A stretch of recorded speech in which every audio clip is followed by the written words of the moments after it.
Thank you, everybody, for being here and just supporting us and what we're doing. I love it. I would like to start with some boring education. I'm just kidding. We're far from boring, but it is educational, and there's some statistics I would like to talk about before we dive right into this. I just want to give some facts. Nearly 1.5 million high school students nationwide experience physical abuse from a boyfriend or girlfriend in a single year. Okay, a single year.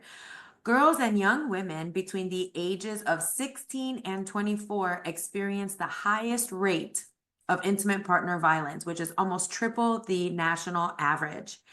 And violent behavior typically begins between the ages of 12 and 18. We were saying earlier on CJ's TV show that that's when the hormones are kicking in. That's when all of these uncontrollable life changes are occurring and our emotions are out of control because we don't have emotional intelligence yet at that time. Only 33% of teens who were in a violent relationship told someone about the abuse, and 81% of parents believes that teen dating violence is not an issue or admit that they don't know if it even is an issue. I felt that those were pretty significant statistics and facts to share. Even I was surprised by some of those. So I just want to share that with you so you have some information, and we'll dive right into identifying healthy and unhealthy relationships, recognizing some unhealthy relationship patterns, and then getting help and offering help. So let's start with the crew that we have here. Our objective is to help teens differentiate between healthy and unhealthy relationship behaviors. So, just for us as adults, think about your definition of respect. What is your personal definition of respect? Because everybody has their own definition. And if we're not sharing what our definition is of respect, then our children are creating their own definition as well. So having that conversation with them so they can identify what respect is to them and for them. Same thing with trust, same thing with jealousy, same thing with control, and same thing with communication. Those 5 words, understanding the definition of those 5 words, if they're written out on a piece of paper and you take a moment to say, okay, what relationships do I have that are not in alignment with my definitions of respect, trust, jealousy, control, communication? What relationships are parallel with those definitions? Once you're able to identify that, then you are much more informed on that healthy versus unhealthy relationship. And then you have the opportunity to make a decision based on your in your face definition and person that is identified with that definition, right? Healthy or unhealthy. Now, dating violence can happen in any relationship, not just romantic or sexual context, okay? In an established relationship, it can happen, and on a first date, it can happen. Just think about a joke, somebody trying to be funny, but really it's demeaning, it's degrading, it's questionable. Verbal abuse is verbal abuse. Maybe you don't recognize that it's verbal abuse, or maybe you don't recognize that it's an unhealthy behavior because you're in the moment, you're sharing some excitement, you have a crush, or you have feelings towards this person. So it's a little blinding, right? Because when your emotions are involved, your logic can be a little tainted.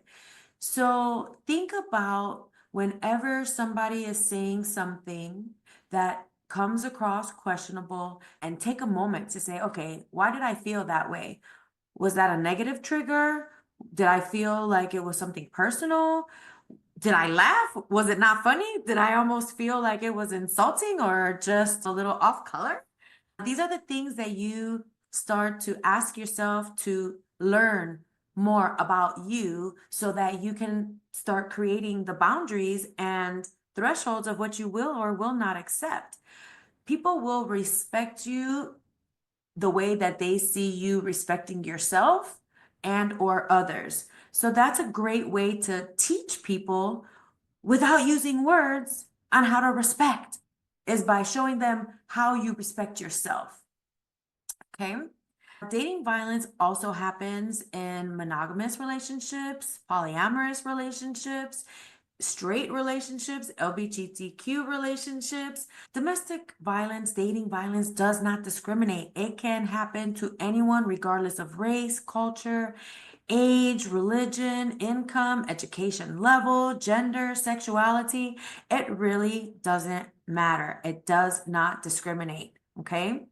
So a few exercises that I have, and if you guys want to just unmute yourselves or put it in the chat, relating to healthy and unhealthy again, right? So I'm going to give you a scenario, and this is something that you could do with the teens as well. My partner encourages me to spend time with friends and family. Is that healthy, unhealthy, toxic? I think it's healthy if my partner encourages me to spend time with my friends and family. Now, if they say something or ask me something that makes me feel guilty about doing it, that might raise the other eyebrow. That might be deemed unhealthy, which can turn into toxic. Are you feeling guilty on your own because you did it? Or are they saying or asking questions that's making you feel guilty about it? Those are some common themes, actually. When it goes to feeling pressured, how about that pressure? If someone feels pressure to respond to a text immediately and it doesn't happen, does your partner get upset? Are you questioned? Why you didn't answer the text? What were you doing that didn't allow you to answer the text? Where were you that you didn't answer the text? Who were you with that you didn't answer the text or the phone call or whatever? Like CJ was saying earlier, Snapchat, Instagram, all these different apps where you can communicate with folks. Where's that pressure coming from? Is it a space of a healthy relationship, an unhealthy relationship? These are things that you can ask yourself as well. And who's putting that pressure on you? Are you putting that pressure on yourself? Are they putting that pressure on you? Again, this is getting to know you and the ships that you are around to identify, do you want them in your life or not? How about trusting each other and respecting each other's privacy? CJ shared some things earlier today too about location.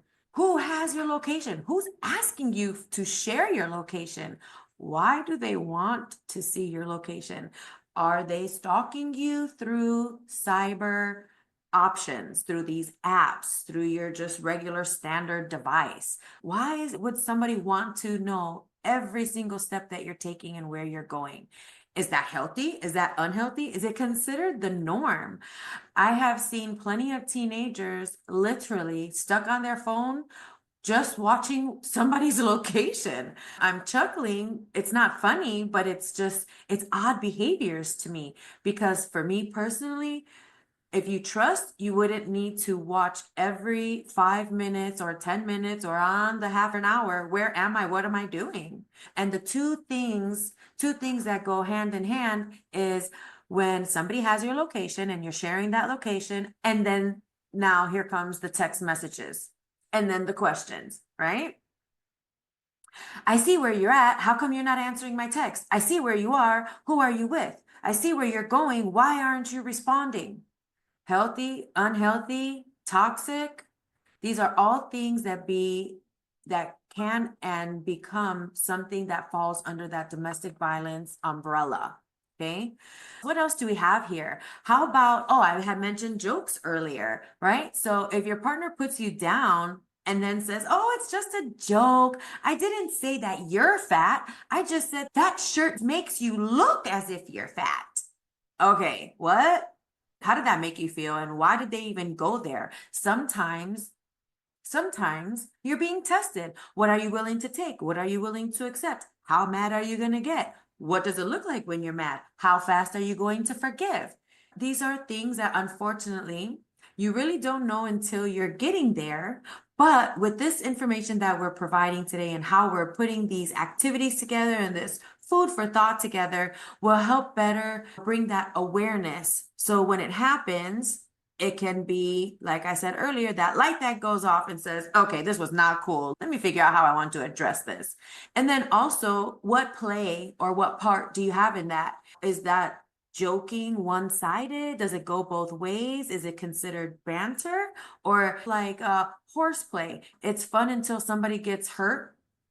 Some of those jokes can be really emotionally and mentally hurtful. So something else to think about, how do you feel about those jokes? And then resolving conflicts. How do you resolve those conflicts when you're sharing what bothered you or hurt you or didn't make you feel good? What does that look like? And how is the person that is on the receiving end respecting that, listening to that, changing their ways about that, responding to you about that? Communication is really important and it's very insightful. Seeing how people respond and what their answers are will definitely give you insight to who you're dealing with. You should always feel safe expressing your feelings and your opinions. This comes with the emotional intelligence on your side and the other side, that responding versus reacting, both on your side and the other person's side. And then once that conflict is over, or once though that conversation is over and back to being neutralized to a respecting, healthy space, will those things be used later as a weapon? Will it be weaponized? If so, then now we're back to the drawing board. Okay, we had a healthy conversation about something that I found unhealthy, and now it's being weaponized. That's a great way to identify patterns of that trust, of that respect, of that safe space to communicate clearly to your partner or to your friend, whoever was causing you the issue, the emotional, I don't want to say harm, but that pain that you experienced. Let's have a discussion. Why does anybody think some of the behaviors that I just went through that were unhealthy become toxic? Oh, wow. What a great question. So I'll interject here, definitely. And if anybody else wants to jump in, just feel free to jump in. Really, the toxicity is huge in the communication of the relationship. How are we talking to each other? How are we honoring each other? I think that's amazing to bring that up, because if we cannot talk to each other in the same room or the same house, how is that going to be put in when we can hide behind our computers or we can hide behind our avatars? We're here today in the grace of just being present here in the moment with our avatars, and we're having a bit of fun with it because it's a heavy topic to talk about, especially the toxicity of communication or relationships. But in honesty, I think it's really important to address that kind of elephant in the room of, are we talking to each other, and are we honoring each other, and are we showing up for ourselves, for the people around us? And I think you're so right, Agape, when you talk about that, to say, hey, are we honoring our promises? Are we keeping our words? And if we can't do that with each other, especially in a family unit or a community, how are we going to harvest that outside? How is it going to show up on our online space? Because we're seeing everybody with a filter on, or we're seeing the best of them. And then the reality is, when you put that away, what do you think about that? When there's so much video that's not just filtered, but our online space and our presence that is unfiltered, and you watch those kind of crazy viral videos when things are going on. What are we communicating about that? How are you addressing that one? Kind of this space of people, it affects us all, I think. Oh my gosh, absolutely, for sure. Even something as simple as one partner asking the other partner, I'll just use me as an example. I am going to check in with my partner before making weekend plans to make sure that we're both available. How would that come across? Would that come across as a healthy approach, an unhealthy approach? Is that something that requires positive communication or questionable communication? And when I'm saying that, it probably sounds funny, but I'll give you another example. Why are you asking me what I'm doing this weekend? Why do you want to know if I'm available? Exactly, because you should want to spend time with the other person. That's important to address. I think it's the tonality. that comes out, especially on a text? Are you short and quick, but is that the normal approach you take? And have you changed? And are people questioning why you want to be with them? And if they are questioning why you want to be with them, maybe it's time for a check, right? On the relationship. Where are you at? Why are you asking me? That means probably you don't want to be with them. So definitely that's a huge sign. So can That's I right. just, do you mind if I jump in? I have Please. a superpower of ADHD, so I'm really good at jumping in.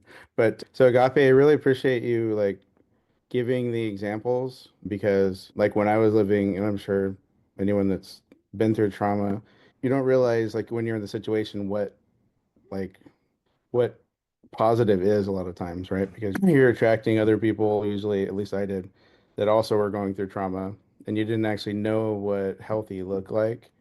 But then when I was around healthy people, I was like, oh my gosh, really? That's actually bad. I do remember I really clung on to really healthy moms, the way they talked to me and they just gave me love and support.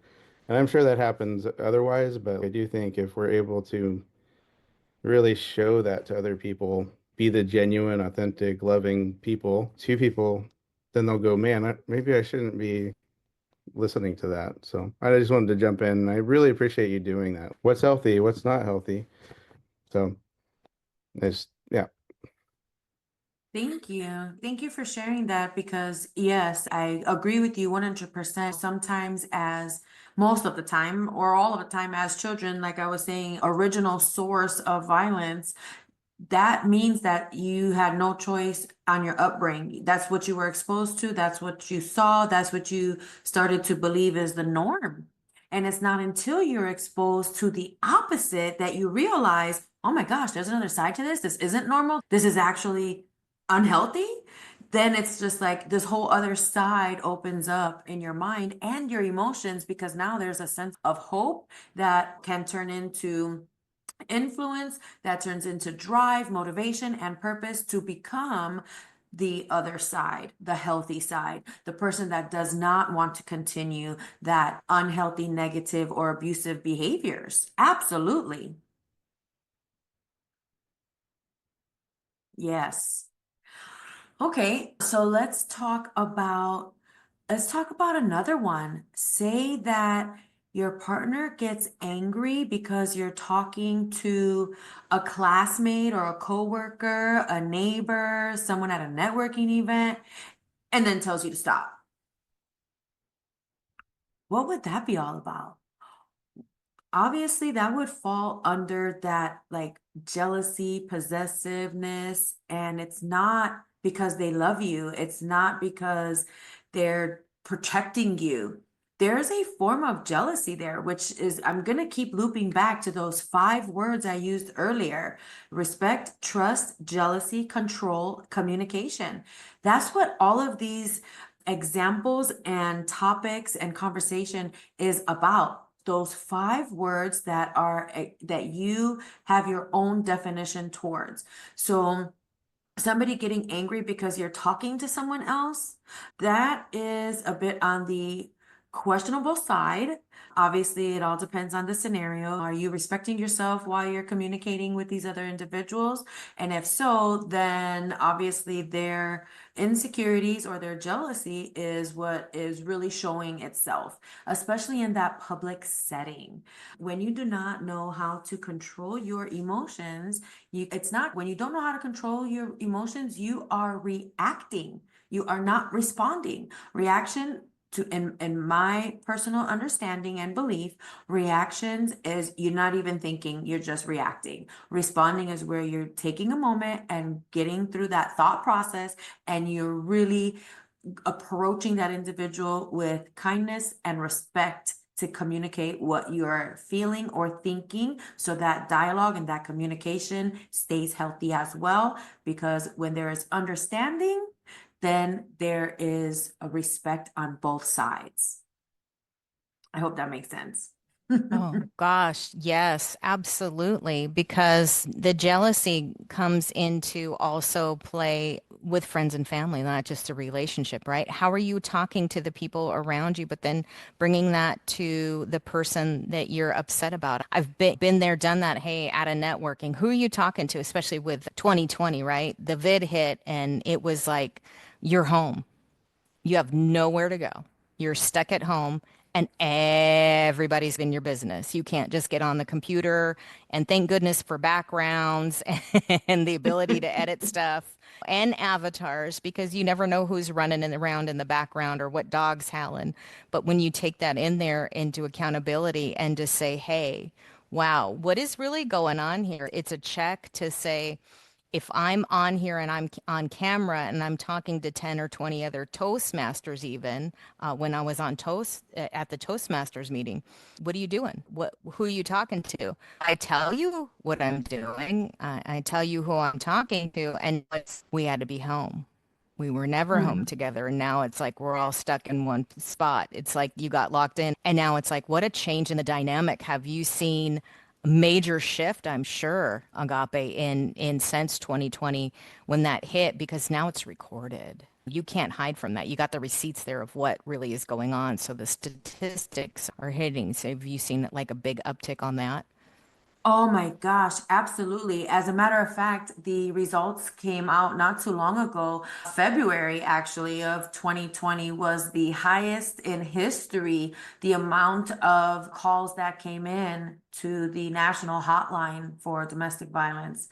So the pandemic actually created multiple pandemics within it, and domestic violence was definitely one of them.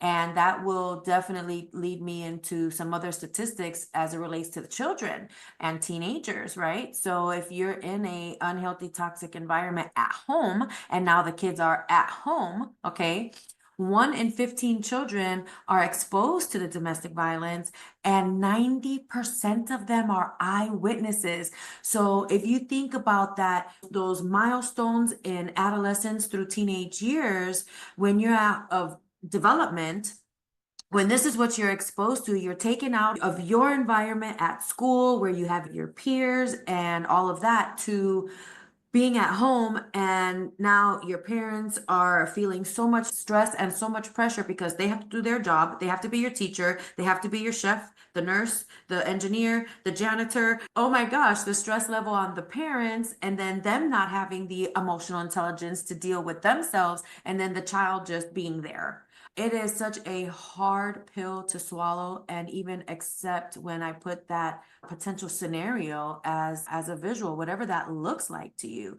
Just imagining how that child would be crying themselves to sleep or in a closet hiding while that fighting is going on. I've interviewed quite a few people that were open and sharing some of these true experiences. And it's very overwhelming and it's very unfortunate. And that's why we are coming together so strong here now today to bring this awareness so that parents know that their children are watching. You are giving them the emotional intelligence. You're feeding them the emotional intelligence based on how you're dealing and responding to your environment. And then for the children and the teenagers, family members, friends, neighbors, whoever you trust, share what's going on and seek the help to show that is a segue. Yeah. So again, speaking up, I unfortunately use the old school saying of a closed mouth doesn't get fed. But now I understand what that means. If you don't say I need this, how is somebody going to say, okay, I can give that to you? Thank you. Thank you so much for this opportunity to speak under this umbrella of healthy and unhealthy and giving some scenarios to talk through, and then the opportunity to really hit on the PTG. I didn't expect it so soon, but I'm happy that it happened because that is my passion. And there's so many of us that have gone through the journey of post-traumatic growth, but we don't even realize it because we don't know what that is or what that looks like. So thank you so very much.